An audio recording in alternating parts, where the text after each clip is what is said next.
Hi students, నేను మీ master రాజు అండి. బాగున్నారా? మరి మీకు ఇంగ్లీష్ ఎంత వచ్చో ఒకసారి ఎప్పుడైనా టెస్ట్ చేశారా?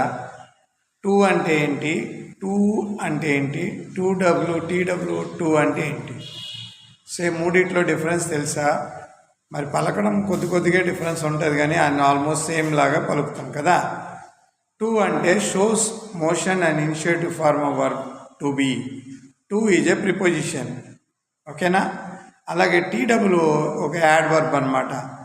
మరి ఇది ఎక్సెసివ్లీ ఎక్కువ, టూ మచ్ అంటే టూ లేట్ అంటే ఎక్కువ లేట్ వచ్చావు, ఎక్కువ అని అర్థం. ఎక్సెసివ్. టూ ఇదే number between 1 to 3. Number is అదేటో యాడ్జెక్టివ్స్ అవుతాయి, 1 2 3 4. సో ఈ డిఫరెన్స్లు మీకు తెలిస్తే ఇంగ్లీష్ వచ్చినట్లే. వొకాబులరీ నేర్చుకోండి. మాస్టర్ రాజు, మీరు నా ఛానల్ లాగా ఉండి నేర్చుకో.